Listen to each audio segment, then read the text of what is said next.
नमस्कार श्रोते हो. आज आपल्या स्टुडिओमध्ये पटवर्धन हायस्कूलच्या प्राध्यापिका मानसी चव्हाण इथे आलेल्या आहेत. नमस्कार. नमस्कार मॅडम. स्वागत आहे तुमचं स्टुडिओमध्ये. मानसी चव्हाण ह्या इतिहास, मराठी, अर्थशास्त्र आणि हिंदी या विषयांमध्ये त्यांनी MA केलेलं आहे आणि एकूणच त्यांना भाषेविषयी खूप आपुलकी आहे. तसंच त्या काही कविताही करतात आणि मुलांच्या विश्वामध्ये रमणाऱ्या शिक्षिका आहेत. तर या अनुषंगाने आज आपण त्यांच्याशी गप्पा मारूया. नमस्कार. मी आत्ता म्हटलं की लहान मुलांमध्ये किंवा एकंदरीतच मुलांमध्ये रमणाऱ्या तुम्ही आहात. काय सांगाल? मुळात शिक्षणातील बदल जो आहे तो प्रचंड प्रमाणामध्ये होतो आहे. नवनव्या संकल्पना घेऊन शिक्षण या ठिकाणी कार्यरत होतं आहे, काम करतं आहे आणि त्या अनुषंगाने मुलांनी देखील सातत्याने नवीन ज्या काही गोष्टी येत आहेत त्याकडे लक्ष देणं गरजेचं आहे. आजकाल आपण पाहिलं तर मुलं वाचन संस्कृतीकडे वळताना दिसत नाहीत. ग्रंथालयामध्ये फार कमी जातात. मुलं व्यक्त होताना दिसत नाहीत आणि कुठेतरी त्यांचा संवाद जो आहे तो हरवत चाललेला आहे असं एक चित्र दिसून येतं. आता आपण असं म्हणतो की जे उदाहरणादाखल आपण जर मराठी असा विषय घेतला तर आपली मातृभाषा असून सुद्धा या विषयामध्येच मुलांना फार कमी मार्क पडतायत असं आपण बघतोय. किंवा बोलताना सुद्धा बोलीभाषेमध्ये सुद्धा त्यांना मराठी शब्द पटकन आठवत नाहीत. खरं आहे. आपली मराठी भाषा तिला अभिजात भाषेचा दर्जा मिळाला. बरोबर. आणि त्यावेळेला आपली भाषा म्हणून आपली एक जबाबदारी आहे आणि ती जबाबदारी आजकाल मुलं उचलताना दिसत नाहीयेत. भाषेतले उच्चार म्हणा, शब्दफेक म्हणा, भाषेतले स्पष्ट शब्दोच्चार यावरती मुलं काम करताना दिसत नाहीत. तर व्याकरणिकदृष्ट्या भाषा जी आहे ती सुदृढ असणे, शुद्ध असणे, निर्दोष असणं अत्यंत गरजेचं आहे. मुलांनी वाचताना लिहिलेले नीट शब्द जे आहेत ते डोळ्यात साठवले पाहिजेत. व्याकरणाचा अभ्यास मुलांनी केला पाहिजे. त्या अनुषंगाने वेगवेगळ्या प्रकारची पुस्तकं त्यांनी चाळली पाहिजेत. जेवढं ज्ञान मिळतं मुलांना तेवढंच घेण्याचा ती प्रयत्न करतात आणि ते फार तोकडं आहे. तर त्या पलीकडे जाऊन आपल्या आजूबाजूला असणारी ग्रंथालयं मुलांनी बघावीत. मुलांनी वर्तमानपत्र रोज वाचावीत. विविध पाठ्यपुस्तकं सुद्धा मुलं वाचताना दिसत नाहीयेत. पाठांतरावर प्रचंड भर मुलं देताना दिसतात. म्हणून ही अशी अवस्था झालेली आहे. पण यासाठी थोडंसं कौटुंबिक पार्श्वभूमी सुद्धा गरजेची असतेच. काय सांगाल? नक्कीच. मुळात पालकांनी मुलांकडे लक्ष देणं अत्यंत गरजेचं आहे. आई वडील दिवसभर कामामध्ये असतात. त्यांना अर्थार्जन करायचं असतं. मुलांच्या पालनपोषणाची जबाबदारी असते. पण या जबाबदारी पलीकडे जाऊन आपल्या मुलांचीही आपल्यावर फार मोठी जबाबदारी आहे. कारण आपण एक नागरिक म्हणून जेव्हा मुलांना घडवतो तेव्हा आपलं देशासाठीचं असणारं योगदान अत्यंत महत्त्वाचं आहे. आणि त्यासाठी तरुण म्हणून माझा मुलगा जेव्हा मी देशाप्रती समर्पित करणार आहे तेव्हा तो तितकाच सुजाण असणं आणि सुसंस्कृत असणं गरजेचं आहे. मला असं वाटतं की कुठलीही भाषा असेल तर तिचा पाया हा प्राथमिक शिक्षणामध्ये घातला गेला पाहिजे.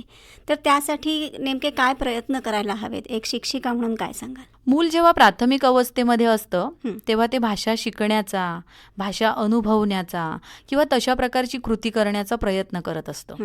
त्याला तो आनंद मिळवून देण्याची जबाबदारी ही शिक्षकाची असते. कारण त्याला शब्दांचे अर्थ कळत नसतात. पण त्यांना आभाळ म्हटलं, पाणी म्हटलं की छान ती बागडतात आणि मग पावसाशी जशी ती समरस होतात तशी ती नेहमी आनंदी दिसतात. आणि तो प्रत्येक क्षणाला आनंद मुलांना आपल्याला देता आला पाहिजे. शाळेमधल्या बऱ्याच ज्या गोष्टी ज्या आहेत त्याकडे मुलांचं लक्ष आपल्याला खेचता आलं पाहिजे.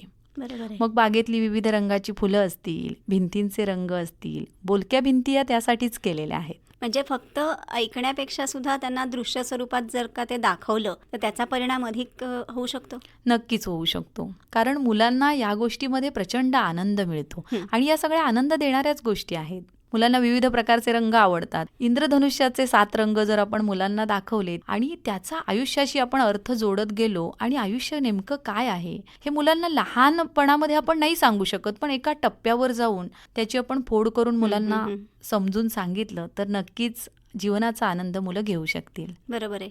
आणि हे सगळं शिकवत असताना पालक, शिक्षक आणि मुलं या सगळ्यांमध्ये एक समन्वय असणं गरजेचं आहे. तर त्याबद्दल काय सांगाल? नक्कीच. आज ही काळाची गरज आहे की सगळ्यांनी एकत्रित येऊन समन्वय साधून काम केलं पाहिजे.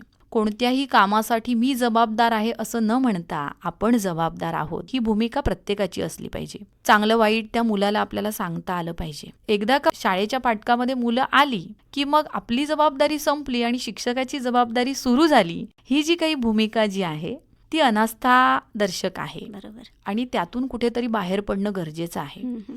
आपलं मूल कोणत्या दृष्टीने तयार होतंय, त्याचे छंद काय आहेत, तो कोणत्या प्रकारच्या कला जोपासतो आहे, याकडे देखील पालकांनी लक्ष दिलं पाहिजे आणि त्या प्रकारचं व्यासपीठ आपल्या मुलाला मिळतं आहे की नाही हे पालकांनी लक्ष देऊन, मला वाटतं जर यावरती आपण काम केलं तर नक्कीच भविष्यामध्ये ते मूल एका मोठ्या व्यासपीठावर आपल्याला दिसेल. बरोबर आहे. आता मी मगाशीच म्हटलं की तुम्ही इतिहास, मराठी, अर्थशास्त्र आणि हिंदी अशा 4ही विषयामध्ये तुम्ही MA केलेत. तर साहित्यातल्या नेमक्या कोणत्या प्रकारामध्ये तुम्हाला रुची आहे? साहित्य प्रकार सगळेच मला आवडतात, पण त्यातही विशेष बाब म्हणजे लहानपणापासून मी कविता लिहिते. बर. त्यातही लहान मुलांसाठी मी बऱ्याच कविता लिहिलेल्या आहेत.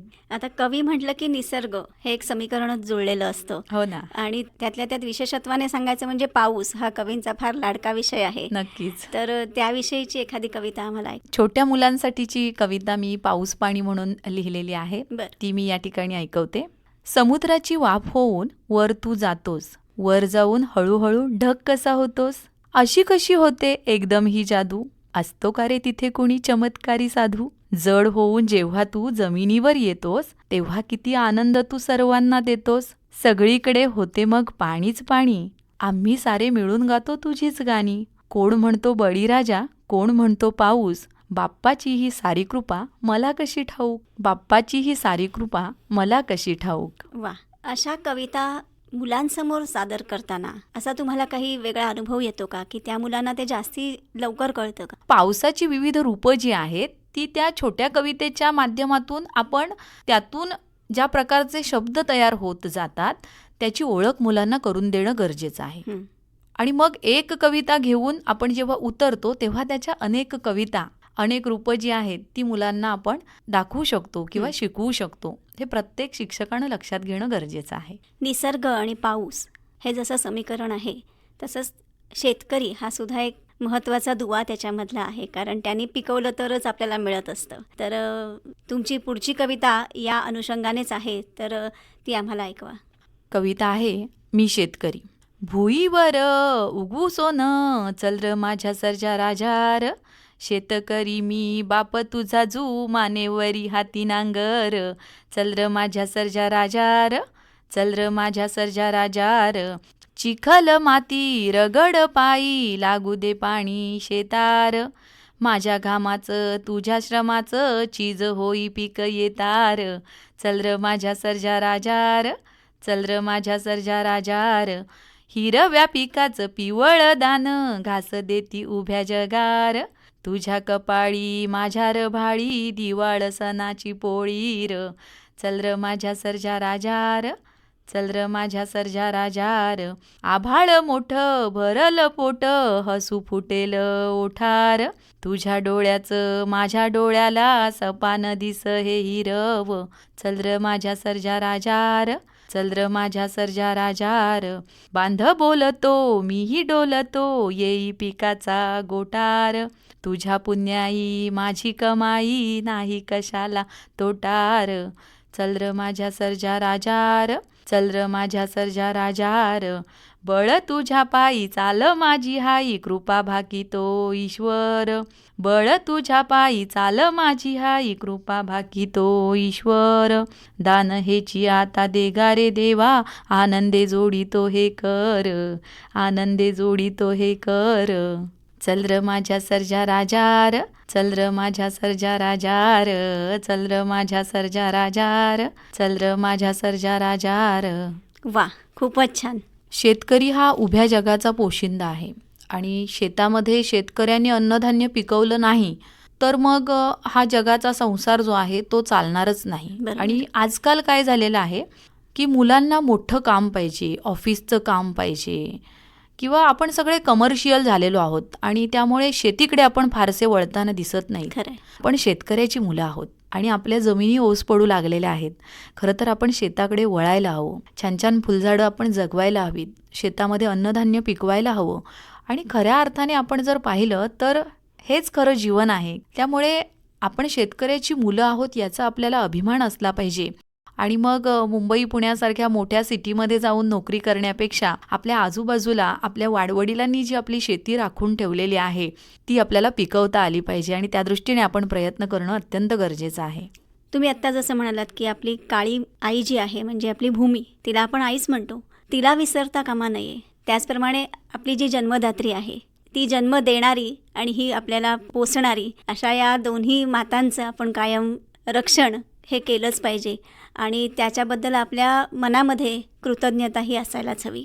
आईसारखा गुरु या जगतामध्ये नाही. म्हणजे एक आता तुम्ही म्हणालात तसं की काळी आई जी आहे ती आपलं पालनपोषण तर नक्कीच करते, कारण तिच्यावर उगवणारं आपण खातो आणि आपण मोठे होतो.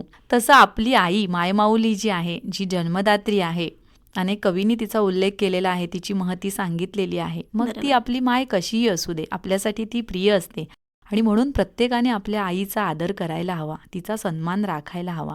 त्या अनुषंगाने मी एक कविता लिहिली होती, माझी माय, ती या ठिकाणी मी सादर करते. नक्की. माझी माय गे, माझी माय गे, माझी माय गे, माय गे माय, पहाटे उठूनी कामास जुंपूनी शेतावर जाय गे बाय, भाकरी थापूनी चटणी करूनी वाढीत जाय गे बाय, माझी माय गे, माझी माय गे, माझी माय गे, माय गे माय, गोठ्यात खपूनी दुधास तपूनी गाठीस पैकालाय, गोठ्यात खपूनी दुधास तपूनी गाठीस पैकालाय, डोईवर तपेली कमरे छकुली हंडे हंडे पाणी व्हाय, माझी माय गे, माझी माय गे, माझी माय गे, माय गे माय, शिकू दे पोरानी रातीच्या घोरानी तिचे डोळ्यास डोळा नाय, शिकू दे पोरानी रातीच्या घोरानी तिचे डोळ्यास डोळा नाय, शेताच्या बांधानी बापाच्या खांद्यानी आधारा उभी राय, माझी माय गे, माझी माय गे, माझी माय गे, माय गे माय, अडल्यानी पडल्यानी लोकांच्या कल्याणी धावून धावून जाय, संसारा राबूनी जन्मभर खपूनी दुःखास हलके साय, अशी ती माझी गोड असणारी माय. माझी माय गे, माझी माय गे, माझी माय गे, माय गे माय, साता जन्माची कमाई देवादेवांची पुण्याई तिची महती सांगू काय, साता जन्माची कमाई देवादेवांची पुण्याई तिची महती सांगू काय, माझी माय गे, माझी माय गे, माझी माय गे, माय गे माय. किती छान. जसं आईचं स्थान आपल्या हृदयात कायमचं असतं, त्याचप्रमाणे आईच्या हृदयात सुद्धा आपल्या बाळाचं स्थान कायम असतं. तिच्या जीवात जीव असेपर्यंत ती आपल्या बाळावरती प्रेम करत असते. आयुष्याच्या शेवटच्या श्वासापर्यंत आई आपल्या बाळावर प्रेम करते आणि आईच्या डोळ्यात ते प्रेम बाळासाठीचं दिसून येतं. म्हणूनच मी एक बाळ नावाची कविता लिहिली होती की बाळाचं गोड कौतुक जे आहे ते आईवडिलांकडून कसं होतं ते मी या कवितेमध्ये लिहिलं होतं. ती एक छोटीशी कविता मी आपणाला ऐकवते. बाळ माझे म्हणे मला आई आई आई, बाळ माझे म्हणे मला आई आई आई, कौतुकाने किती बाळा आई पाही पाही, कौतुकाने किती बाळा आई पाही पाही, बाबांना तू म्हणत होतास घोडागाडी आण, बाबा म्हणे पिल्लूसाठी कपडे आणतो छान, बाहुली आणली होती तुला डोळे पाणीदार, भातुकलीचा खेळ सगळा छोटी मोटार कार, खेळायला तू जात होतास लक्ष तुझ्याकडे, तुला लागे तू पडे आई मात्र रडे, शाळेमध्ये गेलास आणि झाले तुझे नाव, केव्हा कधी मोठा झाला माझा बाजीराव, लाभो तुला सारी सुखे म्हणते आहे आई, बाबा म्हणे जपून बाळा नको करू घाई, फार बाळा मोठे आहे भोवतीचे हे जग, आई बाबा राहतील मागे हरवून जाशील मग, कुणीतरी म्हणेल तुला अरे अहो बाबा, चिमुकल्या पावलांना पाहतील आजी आजोबा,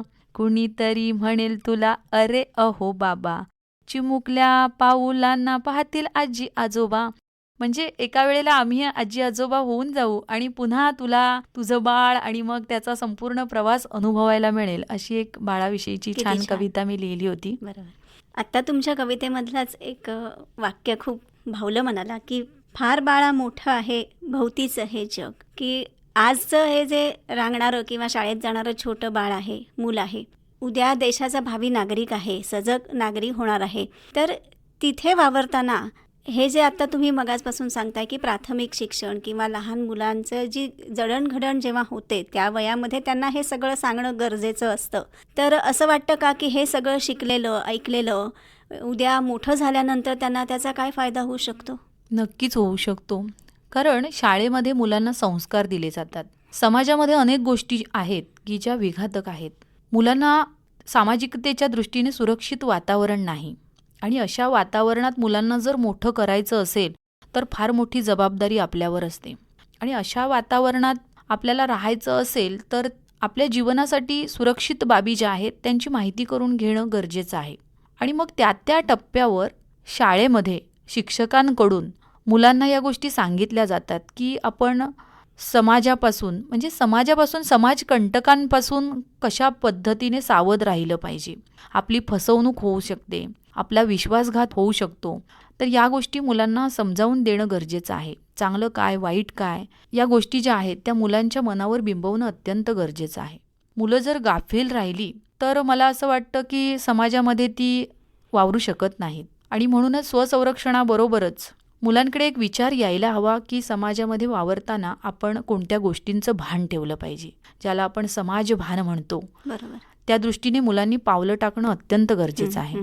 आपण म्हणतो की जेव्हा ही मुलं मोठी होतात, जगामध्ये एक जबाबदार नागरिक म्हणून वागायला लागतात, तेव्हा अनेक टेन्शन्स या मुलांना येत असणारच, म्हणजे येतातच. मग करिअरचं असेल, नोकरीचं असेल, कुणाला घर घ्यायचं असेल, अशी अनेक टेन्शन्स रोज नव्याने समोर येत असतात. आणि मग शेवटी आपण आत्ता म्हणतो तसं की पुन्हा ती पैसे कमवण्याच्या मागे धावत असतात. आणि यामध्ये कुठेतरी मग जो साहित्य प्रवास आहे किंवा जे आपण शिकलेलो आहो लहानपणी किंवा एखादा छंद, कला, हे जर सोबतीला असेल तर जगणं किंवा नेहमीचंच जरी रटाळ आयुष्य असलं तरी त्याच्यामध्ये सुद्धा एक गंमत येते. नक्की येते. मुलांनी छंद जोपासायला हवेत, मग ते कोणत्याही प्रकारचे असू देत. कलेचा छंद मुलांना हवा तो प्रचंड आनंद मिळवून देणार आहे. चित्रकलेच्या माध्यमातून, शिल्पकलेच्या माध्यमातून, रंगांच्या माध्यमातून मुलं व्यक्त होऊ शकतात आणि तशा प्रकारची व्यासपीठं निर्माण होऊ लागलेली आहेत. त्याचा शोध घेणं अत्यंत गरजेचं आहे. आत्ता सध्या जी वाचन चळवळ राबवली जाते त्यातून उत्तम वक्ते निर्माण होऊ शकतात. म्हणजे करिअरच्या संधी आहेत, पण त्या आपल्याला वेचता आल्या पाहिजेत, शोधता आल्या पाहिजेत. आपण केवळ कॉर्पोरेट एरियामध्ये काम करणार आहोत आणि तेच जर आपण लक्षात ठेवून किंवा डोक्यात ठेवून जर जगाला सामोरे जायला लागलो तर आपल्याकडचे स्किल जे आहेत ते डेव्हलप आपल्याकडून होणार नाहीत. किंबहुना ती काळाची गरज आहे की तुमच्याकडे जे चांगलं आहे ते तुम्ही समाजाला देऊ शकता आणि अधिक चांगल्या प्रकारे देऊ शकता. कुशल कारागीर निर्माण करणे म्हणजे कारकून निर्माण करणे ही झाली फॅक्टरी. म्हणजे फॅक्टरीमध्ये प्रोडक्ट निर्माण होतात वगैरे या गोष्टी ठीक आहेत, पण त्याही पलीकडे जाऊन तरुण पिढी ही राष्ट्राची संपत्ती आहे आणि म्हणूनच तरुणांनी कौशल्यपूर्ण रीतीने आपली जबाबदारी जी आहे समाजाप्रती असणारी ती बजावणं गरजेचं आहे. आणि हे सगळं करताना आपण म्हटलं तसं की जे प्राथमिक शिक्षणामध्ये आपण शिकलोय, ज्या कविता असतील, जे वाचलेलं असेल, तर ते आपण विसरत नाही. अगदी कितीही मोठं झालो तरी लहानपणी ऐकलेली कविता आपल्याला जशीच्या तशी लक्षात राहते. आणि हे जे आपलं सृजनात्मक मन तयार होतं ते कुठेही हरवता कामा नये, तरच आपण उद्याच्या जगाला सामोरं जाऊ शकतो. कारण केवळ व्यवहार बघून चालत नाही. आपल्या मनामध्ये किंवा आपल्या मनाला आनंद देणाऱ्या घटनासुद्धा घडायला हव्यात आणि त्या जर घडवायच्या असतील तर त्याच्यासाठी आपण प्रयत्न करायला हवेत. त्यामुळे जे साहित्य आहे, आता तुम्ही जे मगाशी उल्लेख केलात की वाचन संस्कृती जपायला हवी आहे, तर याची सुरुवात लहानपणापासूनच आधी पालकांनी आणि मग मुलांनी दोघांनीही करायला हवी आहे. आणि आपल्यातलं जे लहान मूल आहे ते कधी हरवू देऊ नये असं मला वाटतं. नक्कीच आहे. म्हणजे आज पावसाचं गाणं आपल्याला आवडतंच ना. येरे येरे पावसा तुला देतो पैसा, हे गाणं मुळात आनंद देणार आहे. ते बरोबर. आपण कधीच विसरू शकत नाही आणि आपल्या पुढच्या पिढीला आपण ते देणारच आहोत. म्हणजे एवढा मोठा भोपळा आकाराने वेटोळा आणि त्यात बसली म्हातारी, म्हातारी गेली लेकीकडे, लेकीने केले लाडू, लाडू झाले घट्ट आणि म्हातारी झाली लट्ट. हा जो कवितेचा आनंद जो आहे, म्हणजे चल रे भोपळ्या टुणूक टुणूक, भोपळ्यातून धावणारी म्हातारी जी आहे तिचे पडसाद आपल्या मनावर शेवटपर्यंत राहणार आहेत. बरोबर. म्हणून बालवयात आपल्याला ज्या कविता, बडबड गीतं म्हणून आपण शिकतो ना, ती आपल्या मनावर फार परिणाम करतात आणि ती आनंद देणारी असतात. आयुष्यामध्ये म्हणजे टनाटनाने आनंद मिळवण्यापेक्षा कणाकणाने तो वा वा. वेचता आला पाहिजे आणि तोच खरा छोट्या आनंद छोट्या आहे. गोष्टीत आनंद नक्कीच शोधा. नक्कीच. त्यामुळे या कवितांमधून, या गीतांमधून आपल्याला आनंद मिळतो. नक्कीच. तर अशीच चांदोमामाची एक कविता मी आपणाला ऐकवते. की लहान मुलांना म्हणजे आभाळामध्ये नेमकं काय असेल या संदर्भामध्ये अनेक प्रश्न सतावतात, पडतात. तर ते मूल विचारतं, चांदो मामा सांगणारे आभाळातल्या गोष्टी, कसा राहतोस, काय खातोस, कशी आहे सृष्टी, सांग ना, अरे सांग ना. मोठे मोठे मोठाले रस्ते आहेत का रे, मोठे मोठे मोठाले रस्ते आहेत का रे, अपघात बिपघात तेथे होत नसतील ना रे, सांग ना, अरे सांग ना. आभाळातल्या शाळेमध्ये कसली नसेल सजा, टॉफी चॉकलेट फुगे बिगे रोज नवी मजा, सांग ना, अरे सांग ना. पाण्या बिन्याचे तेथे प्रॉब्लेम नाहीत ना रे, पाण्या बिन्याचे तेथे प्रॉब्लेम नाहीत ना रे, ढगामधले पाणी ओतून घेत असतील सारे, सांग ना, अरे सांग ना. एवढ्या लांब लांब राहतोस, एकटा आहेस ना रे, माझ्यासारखे दोस्त तुला कुणीच नाहीत का रे, सांग ना. माझ्या घरी ये जरा दाखवीन तुला सारे, माझ्या घरी ये जरा दाखवीन तुला सारे, पृथ्वीवरच्या स्वर्गामध्ये वारे वाहतात न्यारे, चांदो मामा सांगणारे आभाळातल्या गोष्टी, चांदो मामा सांगणारे आभाळातल्या गोष्टी, कसा राहतोस, काय खातोस, कशी आहे सृष्टी, सांग ना, अरे सांग ना. आयुष्यात आनंदी राहता आलं पाहिजे प्रत्येकाला. खूप छान. असं आनंदी राहायचं असेल तर आपलं जे साहित्य आहे, कथाविश्व आहे, कविता आहेत किंवा अनेक भाषांमधलं सर्वच साहित्य मी तर म्हणेन की ते आपल्याला नक्की या सगळ्या प्रवासामध्ये तारून नेईल आणि जीवनातला खरा आनंद काय आहे हे आपल्याला क्षणोक्षणी जाणवत राहील. तर आज आपण इथे थांबूया. तुम्ही इथे आलात आणि मुलांचं भावविश्वही तुम्ही उलगडून दाखवलं आणि तुमच्या कविताही आम्हाला ऐकवल्यात. त्याबद्दल आकाशवाणीच्या परिवारातर्फे आणि सर्व श्रोत्यांतर्फे मी आपले आभार मानते. धन्यवाद. नमस्कार. धन्यवाद.